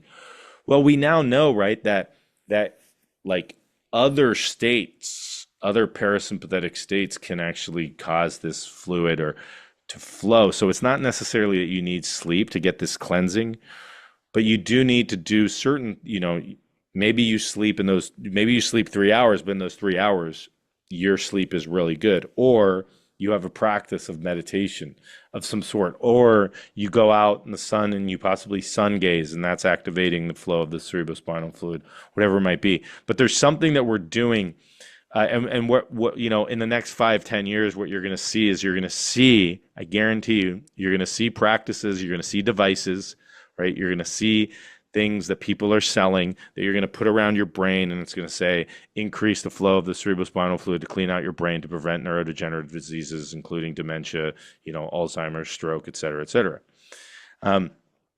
And yet you're going to say, well, we can do that with breathing. Right. The breathing group is gonna be like, oh, I've been doing that for years. I'm gonna, you know, I do a diaphragmatic breath, or I do a pranayama breathing exercise, or whatever it might be. Um, so uh, it's gonna, you know, it's gonna morph and change. But you know, look out for the people that are gonna try to get a buck or so from this in terms of like the devices are gonna come out. I guarantee you. Um, you know, you'll look in you know, American Airlines magazine. All of a sudden, you'll see some device that you're putting on your brain. Um, we are looking at, you know, infrared light, for instance. There's some research coming out on infrared saunas. You know, we're looking at infrared bands around your head for people with like traumatic brain injury. And, you know, infrared was one of these energy sources that could induce this fourth phase of water. So, we're looking at light. There's some groups out there that are selling probes of infrared light that go into your nose and that are connected, you know, around your scalp. Again, right now, I'm just a proponent of what can you do on your own, right? Just kind of like what Jan was saying, right? What can you do on your own with my thoughts, my intentions, my breathing, really consciously affecting my autonomic nervous system, and how do I not have to spend $2,000 or $3,000 to get this neat new device that, you know, somebody's gonna say. So I'm still like, you know, I don't know, call me a naturalist or whatever you want to say, but it's sort of like, you know, anybody who's like trying to make a buck out of this is sort of like the it just starts to get skewed in terms of bias. So Mhm. look, you've got the power, right? You've got the ability to do this. Try doing it with your breath or with humming, or you know, you could create a musical instrument with your throat, right? I don't need to go out and spend $1,000 to get the guitar or something like that. I don't know if that So made I have sense, a but question. So when we are like slowing our brain waves down through meditation or even through sleep or whatever, from beta to alpha to theta to delta. What's happening with the CFS? Is that when it's permeating the brain, Yeah. bathing the brain? But, And there's different, interesting. it hasn't been yet correlated directly, because there's some things, for instance, that people have looked at, like they've used like ultrasound waves, for instance, Mhm. and they've pulsated ultrasound waves into the brain, right? So now knowing this, right, just like I said, is like they're going to try to activate this flow system, right? So they're saying, what they're saying is that cognitive neurodegenerative diseases and cognitive impairment is maybe due to a buildup in toxins in the brain over time. And so what they're looking at is ways of activating the system. It hasn't yet been fully of like, is there a state of brainwaves that this does? That may come down, but what they're seeing is that it's it it's going to be in multiple different states. You could probably be in a very, very, very highly concentrated, focused attention state and Mhm. still have this happen, and in a REM sleep cycle, for instance, or in a state of meditation, a state of relaxation. Right, Um, right. and so, in terms of the movement, what they're really looking at is not necessarily the brain waves of what's affecting the movement, but how can we actually get this to increase? So that's been focused on more, as opposed to is there a specific brain wave that is associated with it? I see. If that Well, makes because sense. they did these experiments on Tibetan monks, and when they'd go in go into very deep meditative state, there was no brain activity. Yeah, very little brain activity. Mm-hmm. Interesting. Yeah. Isn't that incredible? Yeah. It really is. It really Right. is, because the brain, in some ways, is a filter. It filters out more than it lets in. you know, Well, I the think. studies on, I mean, I do pain management, so the studies on meditation and pain management, or chronic pain, are incredible. Yeah. Yeah. I know. I used to get migraines, and years ago, and I had them for 25 years, and um, one of the things that I would do, which I discovered just the last couple of years that I had them, was just visualizing the pain as like a big blob in front of me, and then going to the very center of that blob. And when, if I could hold that focus of not looking at it, but going to the core of it, the pain would be so peripheral that it was almost not there. Wow, It really, it helped that's the pain amazing. a lot. Yeah. Anybody else have a question? Oh, Carol. I was going to thank you so much for today's program. It just brings together so many philosophies and ancient wisdoms and so forth. It strikes me that in so many of the books I've been reading, it talks about holy water, and you've given a whole other level of understanding the potential of what that could mean.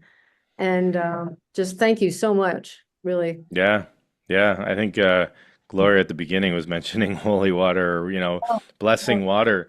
You know, Yeah, that was before we were no, on, that's right. That's right. yeah, in You've got to look spiritist at that healing. practice. Yeah, you've got to look Yeah, at that practice, right? You go to yeah, a lot of, or being blessed with holy water, right? Or right. sprinkling of holy water, Yeah, or being baptized. Yeah.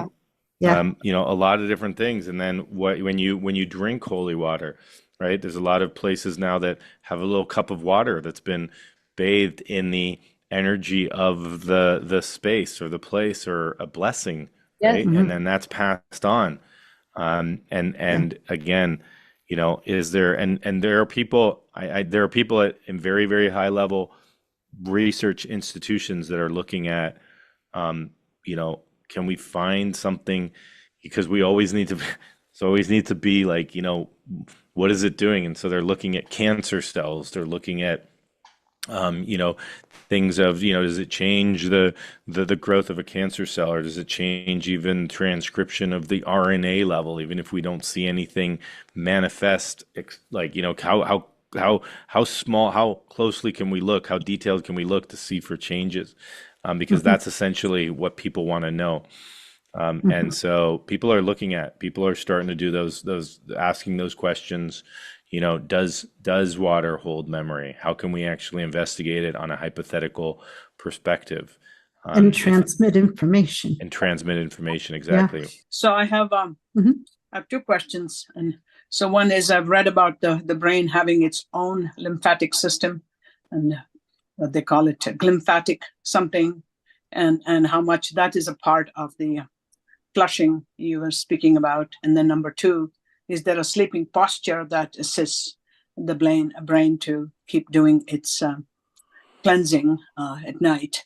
Because Yeah, we often, those of us who are insomniacs, we keep shifting positions, and you know, so both of those.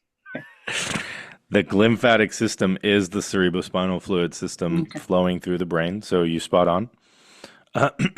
And then whatever, so there, my first answer is going to be whatever you find comfortable to sleep in, because some people have back pain, neck pain, shoulder pain, stuff like that. So Yeah. whatever position you can actually sleep in, whatever position you feel comfortable. If you if you don't have a position yet, the fetal position on your side, with, you know, even is has been actually shown to be the best. And some people believe even the fetal position on the left, if you, but again, the first answer to that is whatever is comfortable for you.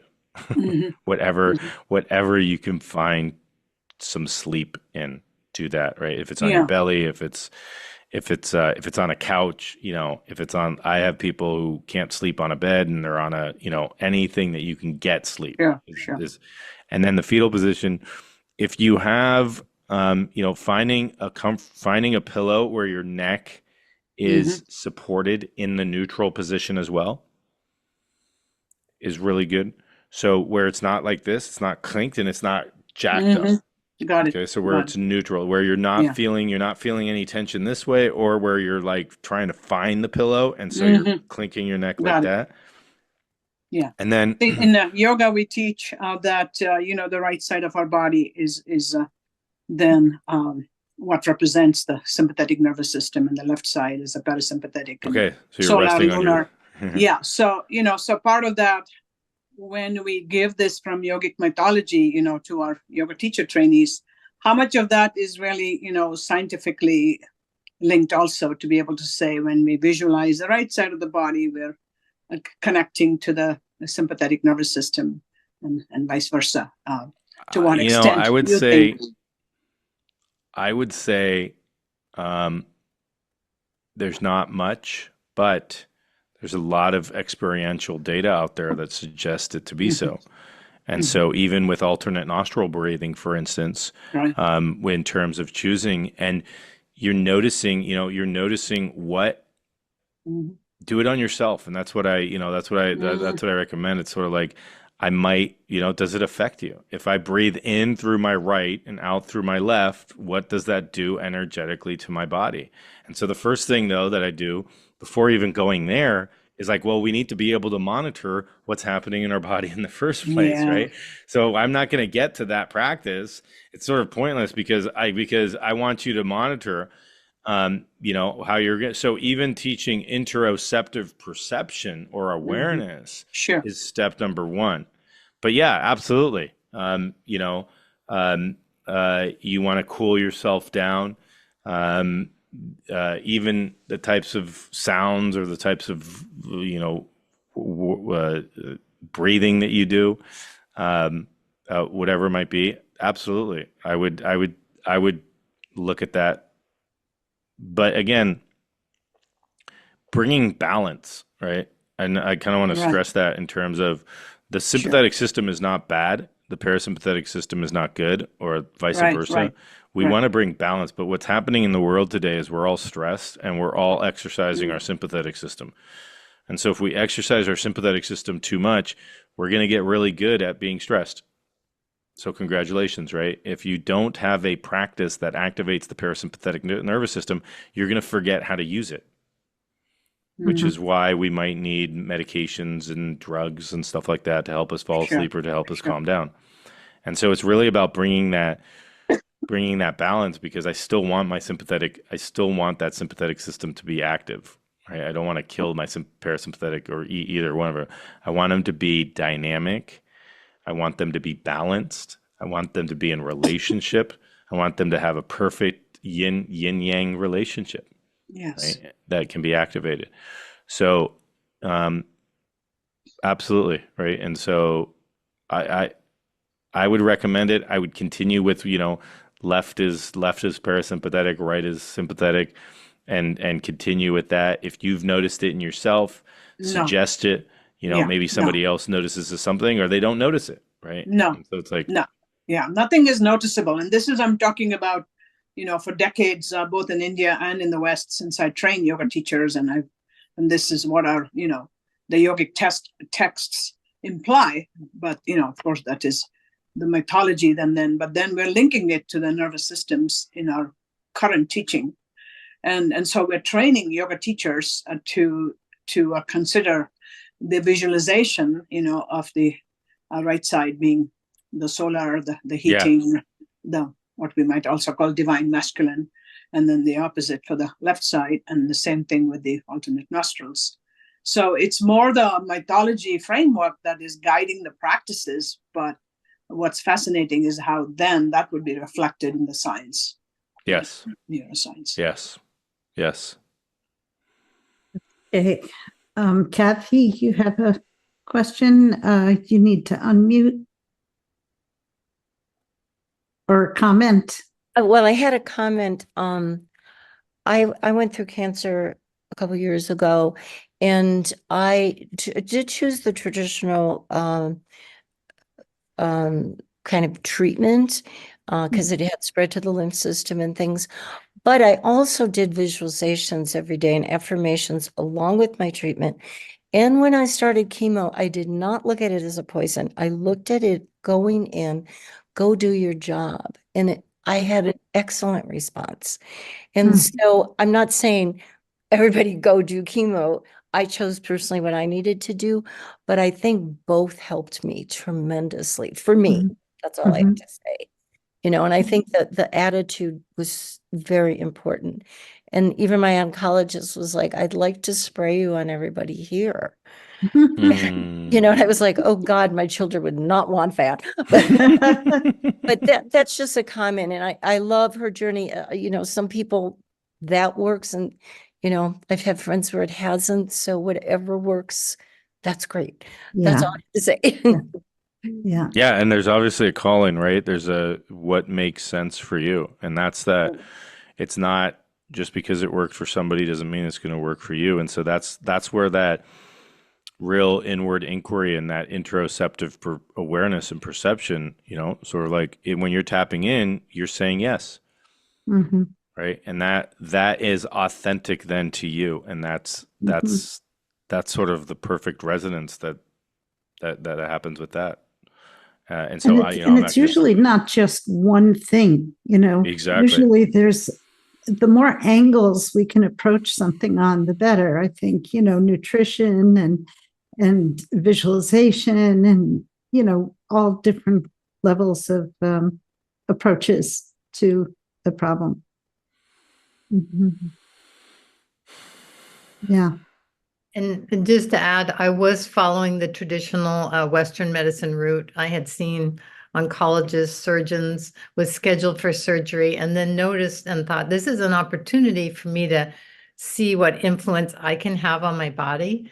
And particularly in the use of wording, rather than saying, I have such and such, name the illness, I have a diagnosis of, being aware of what messaging I was sending to my body, and just paying attention to all that. And as I got closer to the surgery date, I noticed I felt a difference. And so I sought out some more information. And the doctor just said, well, whatever you're doing, keep doing it. We'll see you in 3 months. And so That's they are great. still monitoring me. So this isn't just like, Western medicine has benefited me a lot in my life. So I was surprised and wondering from this doctor's work, what was sending that messaging to those cells, those thoughts, those affirmations, how was it getting distributed in my body? So thank you. Just to clarify, thank you. Mhm. Sometimes dreams can help too. Yeah. Well, I'm afraid we're out of time.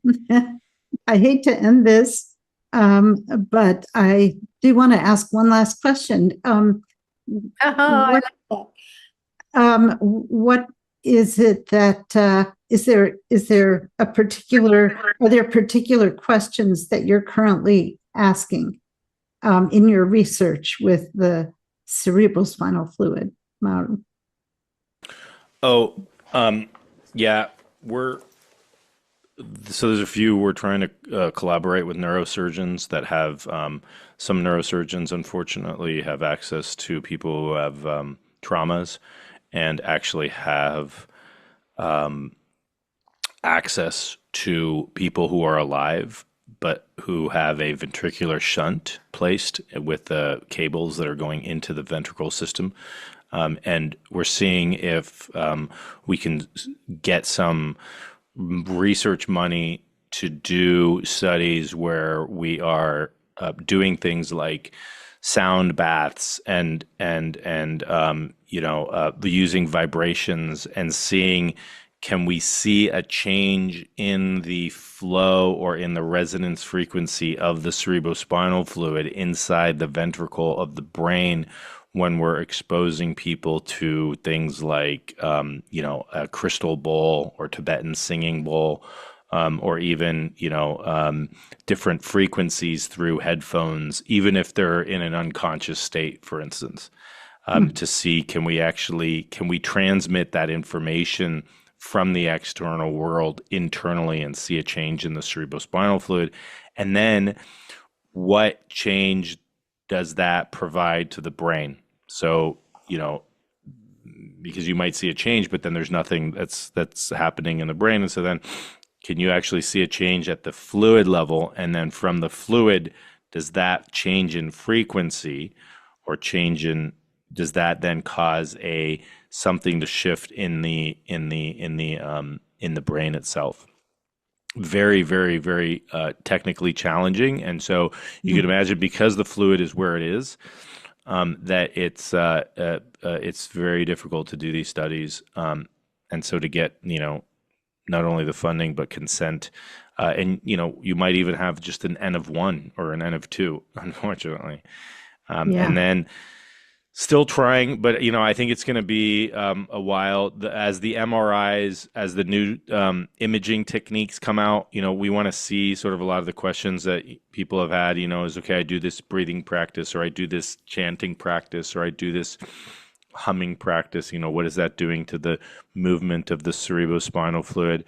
And how is that activating the lymphatic system? How is that activating that flushing system? And then do these practices actually help with removing toxins and preventing neurodegenerative diseases? Right. And so that's sort of from a purely scientific perspective. And then more just from my kind of like getting it out there, more just creating safe practices for people through using breathing and sound and things like that can help people with chronic pain, and connecting through the fluid to some sort of, like Yogananda said, some sort of cosmic consciousness, and whatever that might be, and still possibly living in pain, but having a shift in perception a little bit Right. differently. Yeah. Well, good luck with all of those questions. And maybe in a year or two, we can have an update That would be great. This is gonna be longer than a year. Oh, Yeah, no, in a longer year or than a two, year or two. there'll likely be my next book may be out, but that's about it. It goes Ah, this stuff goes very slowly. That's why it's sort of like, I don't got my, I don't look, I've been in research for long enough that I recognize that this is going to take a long time, and we might not even have the tools yet to figure it out. So that's why, I get the stuff out there. I have people from India contacting me. I have people from China, Japan, Europe. This is an international trying to find, can we even design, before the MRI came out, we had an X-ray, right? We would have never even known this stuff. So, we're even trying to think of what's the next instrument that we need to invent to be able to observe the subtle node changes that we want to observe is where we're at. So, I see. in a year, my next book will come out. So it's about Oh, it. wonderful, wonderful. Okay. Well, thank you so much for joining us today, and thank you all for Yeah, attending. thanks for and, inviting me. Much appreciated. Thank you, Gloria. appreciation is mutual. Okay. Bye-bye. Bye-bye.